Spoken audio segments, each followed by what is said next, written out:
Pernah kepikiran nggak, apa sih ketakutan terbesar dalam hidup kita? Maksudku bukan yang kayak di film horor ya, tapi yang beneran nyata. Mungkin takut gagal di kerjaan, takut ditolak sama orang yang kita suka, atau mungkin yang paling umum ya, takut akan masa depan yang nggak pasti. Ketakutan-ketakutan ini tuh nyata banget, dan seringkali, yaitu bikin kita mandek. Kita sering banget kan pusing mikirin apa kata orang, apa yang bakal mereka lakuin ke kita, ke reputasi kita, atau ke zona nyaman kita. Rasanya kayak kita hidup di bawah bayang-bayang penilaian dan ekspektasi orang lain. Tapi hari ini kita mau lihat sebuah perspektif yang menurutku cukup radikal, yang nantang kita buat nanya, jangan-jangan selama ini kita salah menempatkan rasa takut kita. Betul sekali. Hari ini kita akan coba bongkar tuntas satu ayat saja, Matius 10 ayat 28. Sumber kita adalah berbagai terjemahan dari Alkitab Sabda, lengkap dengan catatan-catatan tafsirannya yang kaya banget. Misi kita sederhana, membongkar konsep takut ini dan melihat gimana pemahaman yang benar soal takut justru bisa membebaskan kita, bukan malah membelenggu seperti yang selama ini kita rasakan kan? Oke, mari kita bedah bareng-bareng. Kita mulai dari akarnya dulu ya, masalah utamanya. Jujur aja deh, seberapa sering kita nggak jadi melakukan hal yang kita tahu itu benar, cuma karena takut sama konsekuensinya dari orang lain. Nggak berani ngomongin keyakinan kita karena takut diejek, nggak berani nolak ajakan yang salah karena takut, yaitu dikucilkan dari geng. Ini manusiawi banget, dan problemnya nyata. Sumber kita menyebutnya sebagai ketakutan pada mereka yang dapat membunuh tubuh. Betul, dan frasa membunuh tubuh ini kalau kita tarik ke konteks sekarang, artinya jadi luas banget. Bukan cuma soal ancaman fisik, yang mungkin jarang ya kita hadapi langsung. Tapi ini lebih sering tentang ancaman terhadap karir kita, status sosial, atau kenyamanan hidup. Saya jadi ingat pernah ngobrol sama seorang manajer muda, dia tahu ada praktek yang nggak jujur di timnya, tapi dia luar biasa takut buat ngegur. Oh, kenapa itu? Karena yang memulai itu atasannya langsung. Wah, itu situasi sulit banget, pasti serba salah ya. Sulit sekali. Dia takut karirnya hancur, takut dicap pembangkang, dan ya ujung-ujungnya dipecat. Itu contoh nyata takut membunuh tubuh versi modern. Dia cerita, berbulan-bulan dia hidup dalam cemas yang luar biasa. Nggak bisa tidur nyenyak, sampai akhirnya dia sadar ini nggak bisa terus-terusan. Dampak emosionalnya itu loh yang berat. Iya, kebayang. Kita jadi cemas, terus-menerus kompromi sama nilai-nilai yang kita pegang, dan ujung-ujungnya kita nggak hidup dengan otentik. Jadi kayak pakai topeng terus-menerus ya. Selalu berusaha menyesuaikan diri supaya diterima, supaya aman. Capek banget pasti rasanya. Persis. Dan kalau kita gali lebih dalam lagi secara spiritual, ini lebih serius.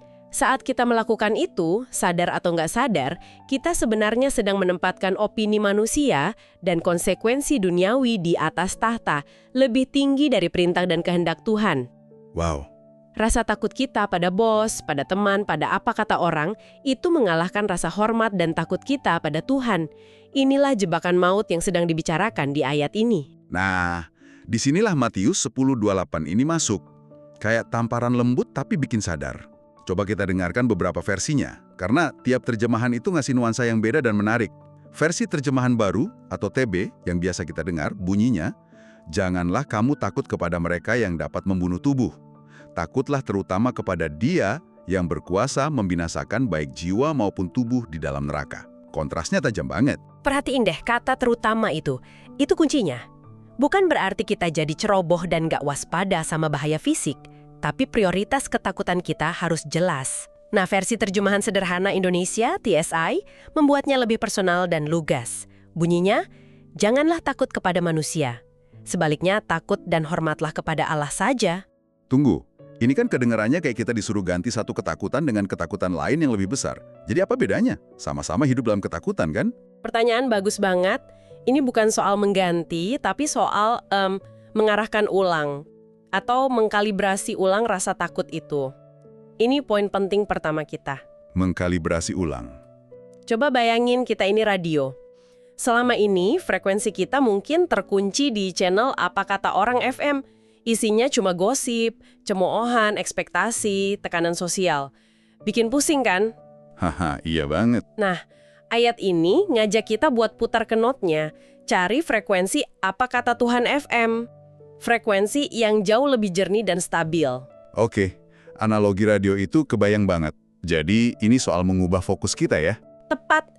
Ini undangan untuk punya rasa hormat dan gentar yang kudus kepada Tuhan, sebuah kesadaran yang dalam kalau otoritasnya itu jauh-jauh melampaui otoritas manusia manapun. Oke. Pikirin deh, apa sih hal terburuk yang bisa dilakukan manusia pada kita? Menghina kita, memecat kita, mengucilkan kita, bahkan dalam kasus ekstrim, membunuh kita. Semua itu seburuk apapun sifatnya sementara. Tapi otoritas Tuhan itu menyangkut hal yang kekal. Mengkalibrasi rasa takut itu artinya menyadari perbedaan skala yang luar biasa ini. Skala sementara versus skala kekal. Betul. Oke, aku ngerti soal kalibrasi. Tapi jujur, bagian selanjutnya dari ayat ini yang bikin saya agak merinding. Yang tentang membinasakan baik jiwa maupun tubuh di dalam neraka. Itu maksudnya apa sih sebenarnya? Kata neraka itu berat banget. Dan mungkin bikin sebagian orang nggak nyaman mendengarnya. Wajar kalau merasa begitu. Dan penting banget buat kita bahas ini dengan benar. Gak sekedar buat nakut-nakutin. Sumber kita memberikan penjelasan yang sangat rinci dan menarik. Kata Yunani yang dipakai dalam teks aslinya adalah Gehenna. Gehenna. Dan sebelum jadi konsep teologis, Gehenna ini nama tempat fisik loh. Itu nama sebuah lembah di luar tembok Yerusalem. Oh ya? Lembah apa itu? Dulu di zaman Perjanjian Lama, lembah itu jadi tempat ritual mengerikan, tempat pengorbanan anak. Wow. Lalu di zaman Yesus, fungsinya berubah jadi tempat pembuangan sampah kota. Semua sampah, bangkai binatang, bahkan mayat penjahat yang dianggap nggak layak dikubur, dibuang dan dibakar di sana. Apinya menyala terus-menerus, siang dan malam. Jadi kebayang ya itu pasti tempat yang kotor, bau, penuh api, dan asap.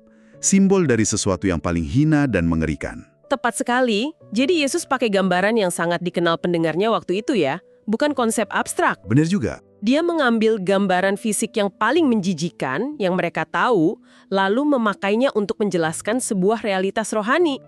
Menurut catatan tafsiran kita, Gehenna sebagai konsep teologis menunjuk pada suatu tempat penyiksaan abadi. Ini bukan sekedar ketiadaan, tapi sebuah kondisi penderitaan. Sumber kita mengutip ajaran Yesus di bagian lain yang menggambarkannya sebagai tempat api yang tak terpadamkan, terus juga ratapan dan kertakan gigi. Yang menunjukkan penyesalan tanpa akhir ya. Betul, dan satu lagi, kegelapan yang paling gelap. Kegelapan yang paling gelap kalau direnungin itu kedengaran lebih menakutkan daripada api. Betul sekali, karena inti dari semua gambaran itu cuma satu, sebuah kondisi keterpisahan total dari hadirat, kasih, dan kemuliaan Tuhan. Padahal Tuhan kan sumber dari segala kebaikan, terang, dan kehidupan. Jadi itu esensi neraka yang sebenarnya? Benar, dan ini membawa kita ke poin kedua, memahami adanya konsekuensi kekal. Maksudnya? Saat kita benar-benar merenungkan bahwa yang dipertaruhkan ini bukan cuma hidup, katakanlah 70-80 tahun di dunia, tapi kekekalan, maka semua ancaman dan opini manusia itu jadi kelihatan kerdil banget. Jadi kecil ya kalau dibandingin? Kecil sekali. Penghinaan, kehilangan pekerjaan, penderitaan fisik, semuanya ada tanggal kedaluarsanya. Tapi kekekalan itu ya selamanya. Dari perspektif ini, rasa takut, atau lebih tepatnya rasa gentar kepada Tuhan yang memegang kunci kekekalan, itu jadi sesuatu yang sangat logis dan rasional. Ini intens banget ya pembahasannya. Tapi kalau gitu, apa kita nggak jadi hidup dalam teror terus-menerus? Kayak jalan di atas kulit telur, takut salah langkah terus dihukum. Jujur, bagi sebagian orang, konsep neraka itu kan terasa kayak taktik buat nakut-nakutin aja. Apa itu kekristenan yang sebenarnya? Pertanyaan yang sangat krusial, dan disinilah letak keindahan dan keseimbangan Injil yang luar biasa. Kalau kita cuma baca ayat ini aja, kesannya memang bisa seperti itu. Tapi catatan tafsiran yang kita miliki memberikan konteks penyelamatnya. Di sana dikutip dengan sangat jelas Yohanes 3:16. Ya. Allah telah mengutus anaknya untuk mati agar tak seorang pun akan binasa. Dan juga ditegaskan dari 2 Petrus 3:9, Allah sama sekali tidak bermaksud atau ingin mengirim siapapun ke neraka. Jadi ada dua sisi mata uang ya? Iya. Di satu sisi ada peringatan yang sangat serius tentang konsekuensi. Ya. Di sisi lain ada tawaran kasih karunia yang nggak kalah seriusnya. Persis. Dan ini membawa kita ke poin ketiga yang paling transformatif, yaitu rasa takut yang benar itu melahirkan motivasi yang didasari oleh kasih. Oke. Takut akan Tuhan dalam Alkitab itu bukan kayak takutnya seorang budak pada majikan yang kejam dan sewenang-wenang.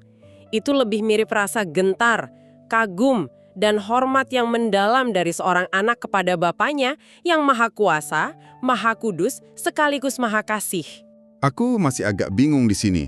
Konsep takut dan kasih itu kan rasanya bertolak belakang. Gimana caranya dua hal ini bisa nyambung? Bukannya kalau kita takut sama seseorang, kita justru sulit untuk mengasihi dia dengan tulus. Gini deh cara kerjanya. Justru karena kita tahu betapa mengerikannya kondisi keterpisahan total dari Tuhan, kita jadi semakin menghargai anugerah pendamaian yang Dia tawarkan lewat Kristus. Oh, oke.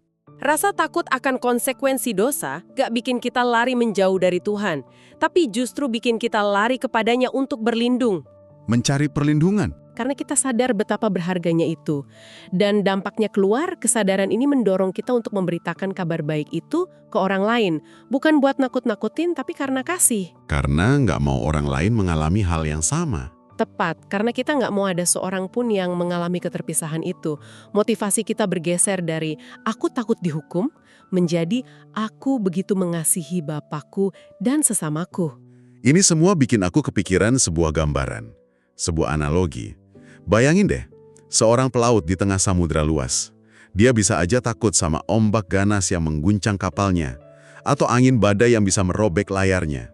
Itu ancaman yang nyata, bisa menenggelamkan dia.